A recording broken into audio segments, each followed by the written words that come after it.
Continuando a nossa leitura, vamos para Lucas 7, o centurião de Cafarnaum. E depois de concluir todos esses discursos perante o povo, entrou em Cafarnaum. E o servo de um certo centurião, a quem este muito estimava, estava doente e moribundo.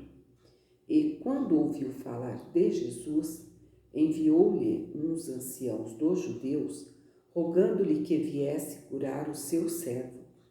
E, chegando eles junto de Jesus, rogaram-lhe muito, dizendo: é digno de que lhe concedas isso, porque ama a nossa nação, e ele mesmo nos edificou a sinagoga. E foi Jesus com eles, mas quando já estava perto da casa, enviou-lhe o centurião uns amigos, dizendo-lhe: Senhor, não te incomodes, porque não sou digno de que entres debaixo do meu telhado. E por isso, nem ainda me julguei digno de ir ter contigo. Dize, porém, uma palavra, e o meu criado sarará. Porque também eu sou homem, sujeito à autoridade, e tenho soldados sob o meu poder. E digo a este: vai, e ele vai. E a outro: vem, e ele vem. E ao meu servo: faze isto, e ele o faz. E, ouvindo Jesus, maravilhou-se dele.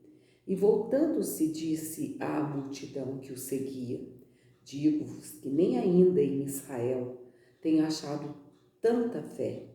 E, voltando para casa, os que foram enviados acharam são o servo enfermo. Que maravilha! Que privilégio teve esse homem era um cidadão romano, de ouvir Jesus dizendo: olha, digo-vos que nem em Israel eu tenho visto, ou seja, tenho achado tanta fé. Que o Senhor possa falar isso a respeito de nós, amados, porque por tão pouco a nossa fé desfalece, mas esse homem, ele creu que só a palavra de Jesus era suficiente para curar o seu servo e ainda mais à distância. Muitas vezes alguém coloca a mão na nossa cabeça para orar por nós e a gente ainda acha que está tão difícil daquela bênção chegar, mas não está não. O nosso Jesus não mudou, ele é o mesmo e ele cura de qualquer enfermidade. Vamos lá agora para o filho da viúva de Naim. E aconteceu pouco depois ir ele à cidade chamada Naim, e com ele iam muitos dos seus discípulos e uma grande multidão. E quando chegou perto da porta da cidade, eis que levavam um defunto, filho único de sua mãe, que era viúva, e com ela ia uma grande multidão da cidade. E vendo-a, o Senhor moveu-se de íntima compaixão por ela, e disse-lhe: não chores. E chegando-se, tocou o esquife, e os que o levavam pararam, e disse: jovem, eu te digo, levanta-te. E o defunto assentou-se e começou a falar. E entregou-o à sua mãe. E de todos se apoderou o temor e glorificavam a Deus, dizendo: um grande profeta se levantou entre nós, e Deus visitou o seu povo. E correu dele esta fama por toda a Judéia e por toda a terra circunvizinha. Amados e amadas do Senhor, não sabiam aquele povo, né? Eles não sabiam que ali não estava somente um profeta, mas o próprio Deus encarnado, o Deus Todo-Poderoso, nosso Jesus, aquele que era e que é e que há de vir, o Todo-Poderoso. E eu quero dizer para você, mãe, que nos ouve nessa madrugada, o nosso Jesus não mudou, ele ainda é o mesmo. Sabe por quê? Porque ele ainda cura, ele ainda ressuscita, ele ainda faz proezas e maravilhas. se você tem perdido o seu filho para as drogas, para a bebida, para a prostituição, para tantas coisas terríveis desse mundo, que até o falar é torpe. Olha, eu quero dizer para você, nessa semana da mulher, daqui 2 dias estaremos comemorando o Dia Internacional da Mulher. O nosso Jesus, amada, não mudou. Ele ressuscita sonhos, ele ressuscita aquilo que está morto na sua vida, porque ele não mudou, ele ainda é o mesmo. Confie nele, confie que ele pode fazer isso por você, ressuscitar a sua filha, o seu filho, espiritualmente, porque ele não mudou. Vamos continuando. João envia 2 discípulos seus a Jesus. E os discípulos de João anunciaram-lhe todas essas coisas. E João, chamando 2 dos seus discípulos, enviou-os a Jesus, dizendo: És tu aquele que havia de vir ou esperamos outro? E, quando aqueles homens chegaram junto dele, disseram: João Batista enviou-nos a perguntar-te: És tu aquele que havia de vir ou esperamos outro? Vamos parar só um minutinho. Esse é o mesmo João que havia batizado Jesus e dito assim: Eis aí o Cordeiro de Deus que tira o pecado do mundo. É difícil da gente entender a fraqueza do ser humano, não é verdade? Mas nós também agimos muitas vezes da mesma forma. Jesus faz uma proeza, uma maravilha hoje, só que amanhã a gente vai passar por uma dificuldade. E a gente pergunta: será o mesmo Jesus que fez aquilo por mim ontem? João estava agindo dessa forma. Não censure ele não, porque isso acontece com a nossa vida. Basta um pouquinho de dificuldade, um pouco de tropeço, a gente acha que Jesus já não está conosco, mas ele continua estando.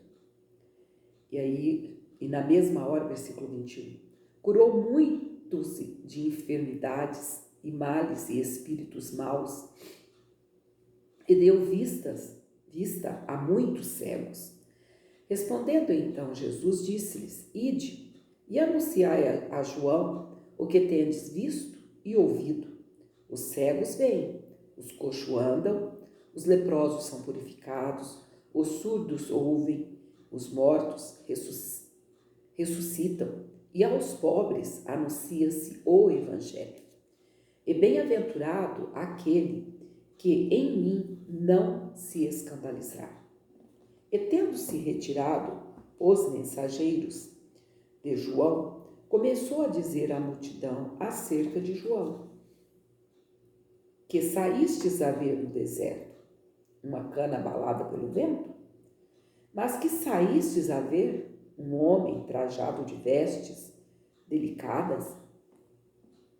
Eis que os que andam com vestes preciosas e em delícias estão nos passos reais. Mas que saístes a ver? Um profeta?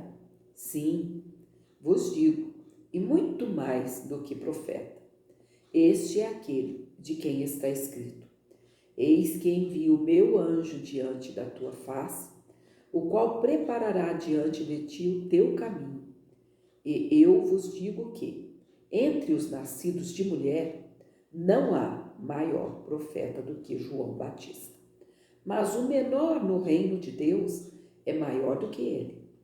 E todo o povo que o ouviu, e os publicanos, tendo sido batizados com o batismo de João, justificaram a Deus. Mas os fariseus e os doutores da lei rejeitaram o conselho de Deus contra si mesmos, não tendo sido batizados por ele. E disse o Senhor: A quem, pois, compararei os homens desta geração? E a quem são semelhantes?